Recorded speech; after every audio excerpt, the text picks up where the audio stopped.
बिस्मिल्लाहिर्रहमानिर्रहीम। अल्लाहुम्मा सल्ली अला मुहम्मदिन व अला आलि मुहम्मदिन व बारिक वसल्लिम।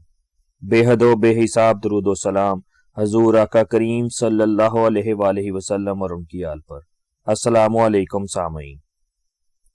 इंसानी जिंदगी पर जलजले के असरात दीगर कुदरती आफात मसलन सैलाब, तूफान, वबाई बीमारियों और जंगों वगैरह के मुकाबले में कहीं ज्यादा गहरे और देरपा होते हैं।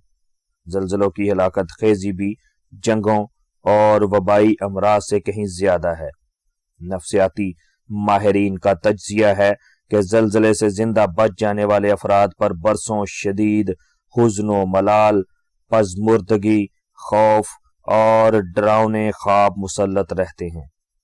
मालूम तारीख के मुताले के बाद एक अंदाजा लगाया गया है, अब तक आने वाले जलजले 8 करोड़ इंसानों को हलाक कर चुके हैं। माली नुकसानात का तो शायद कोई हिसाब ही नहीं किया जा सकता। सामईन, जलजले क्यों आते हैं? आतिश फिशां पहाड़ क्यों फटते हैं? और दुनिया के कुछ हिस्सों में इस किस्म के वाकयात ज्यादा क्यों रूनुमा होते हैं? साइंसी रिसर्च के बाद हकायक के इंकशाफात से पहले जलजले के बारे में अजीबो गरीब रवायात मुरव्वज थी। मसलन ईसाई पादरियों का ख्याल था कि जलजले खुदा के बागी और गुनहगार इंसानों के लिए इज्तमाई सजा और तंबीह होते हैं।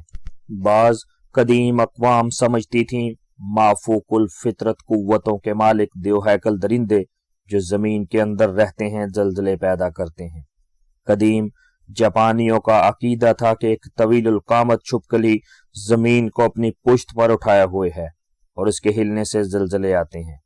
कुछ ऐसा ही अकीदा अमरीकी रेड इंडियंस का भी था कि जमीन एक बहुत बड़े कछुए की पीठ पर धरी है और कछुए की हरकत करने से जलजले आते हैं।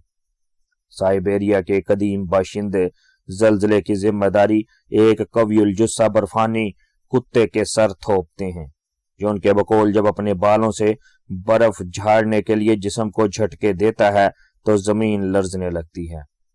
हिंदुओं का अकीदा है कि जमीन एक गाय के सींगों पर रखी हुई है, जब वो सींग तब्दील करती है तो जलजले आते हैं। सामईन, कदीम यूनानी फलसफी और रियाजीदां फिसागोरस का ख्याल था कि जब जमीन के अंदर मुर्दे आपस में लड़ते हैं तो जलजले आते हैं। इसके बरक्स अरस्तु की तौजीह किसी हद तक साइंसी मालूम होती है। वो कहता है कि जब जमीन के अंदर गर्म हवा बाहर निकलने की कोशिश करती है तो जलजले पैदा होते हैं।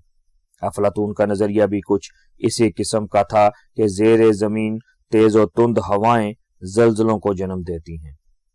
सामईन, तकरीबन 70 साल पहले साइंसदानों का ख्याल था कि जमीन ठंडी हो रही है और इस अमल के नतीजे में उसका गिलाफ कहीं कहीं चटक जाता है, जिससे जलजले आते हैं।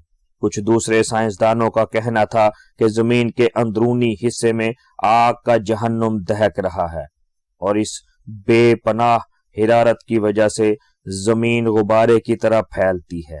लेकिन आज का सबसे मकबूल नजरिया प्लेट टेक्टोनिक्स का है, जिसकी माकूलियत को दुनिया भर के जियोलॉजी और सेम्सोलॉजी के माहिरीन ने तस्लीम कर लिया है। इस नजरिए के मुताबिक जमीन की बालाई परत अंदरूनी तौर पर मुख्तलिफ प्लेटों में मुनकसिम है। जब जमीन के अंदरूनी कुर्रे में मौजूद पिघले हुए मादे, जिसे जियोलॉजी की जुबान में मैग्मा कहते हैं, में करंट पैदा होता है तो ये प्लेट्स भी उसके झटके से यूं मुतहर्रक हो जाती हैं जैसे कन्वेयर बेल्ट पर रखी हुई हो। मैग्मा इन प्लेटों को खिसकाने में ईंधन का काम करता है। ये प्लेटें एक दूसरे की जानिब सिरकती हैं, ऊपर नीचे या पहलू में हो जाती हैं या फिर इनका दरमियानी फासला बढ़ जाता है। जलजला या आतिश फिशानी अमल ज्यादातर उन इलाकों में रूनुमा होता है जो इन प्लेटों के जॉइंट पर वाक़या हैं।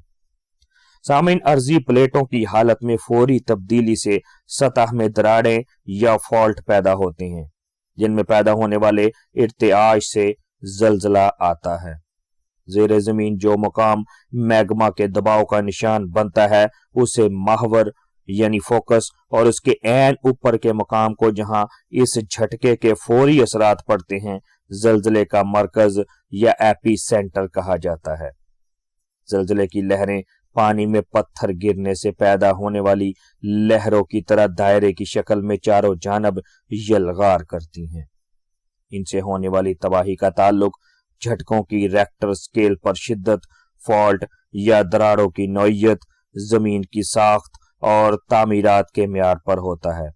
اگر زلزلہ زمین کی تہ میں آئے تو اس سے پیدا ہونے والی بلند موجیں پوری رفتار کے ساتھ چاروں طرف چلتی ہیں اور ساحلی علاقوں میں سخت تباہی پھیلاتی ہیں۔ سامعین، زلزلے دو قسم کے ہوتے ہیں۔ قدرتی وجوہات کی وجہ سے آنے والے زلزلوں کو ٹیکٹونک زلزلے کہا جاتا ہے، جبکہ انسانی سرگرمیوں کی وجہ سے آنے والے زلزلے نان ٹیکٹونک کہلاتے ہیں۔ ٹیکٹونک زلزلے انتہائی شدت کے بھی ہو سکتے ہیں، جبکہ نان ٹیکٹونک عام طور پر معمولی شدت کے ہی ہوتے ہیں۔ ایک ہی زلزلے کا مختلف علاقوں پر اثر مختلف ہو سکتا ہے۔ چنانچہ کسی خطے میں تو بہت زیادہ تباہی ہو جاتی ہے، لیکن دوسرے علاقے محفوظ رہتے ہیں۔ زلزلے کی لہریں 25,000 کلومیٹر فی گھنٹہ کی رفتار سے پھیلتی ہیں۔ نرم مٹی اور ریت کے علاقے میں یہ نہایت تباہ کن ثابت ہوتی ہیں۔ ان کی شدت کا اندازہ ریکٹر سکیل پر زلزلہ پیما کے ریکارڈ سے لگایا جاتا ہے، جبکہ ظاہر ہونے والی تباہی کی شدت مرکلی سکیل سے ناپی جاتی ہے۔ سامعین، زلزلے سمندر کی تہ میں موجود زمینی سطح پر بھی پیدا ہوتے ہیں، اور حقیقت یہ ہے کہ زیادہ تر زلزلے سمندر کی تہ میں ہی پیدا ہوتے ہیں۔ بحری زلزلوں یعنی سونامی سے سمندر میں وسیع لہریں پیدا ہو جاتی ہیں۔ انہی سے بعض تو 100 میل سے لے کر 200 میل تک کی لمبائی تک پھیل جاتی ہیں، جبکہ ان کی اونچائی 40 فٹ تک ہوتی ہے۔ یہ لہریں ساحل پر پہنچتی ہیں تو ساحل سے گزر کر خشکی کی جانب سیلاب کی طرح داخل ہو جاتی ہیں اور بے پناہ تباہی و بربادی پھیلا دیتی ہیں۔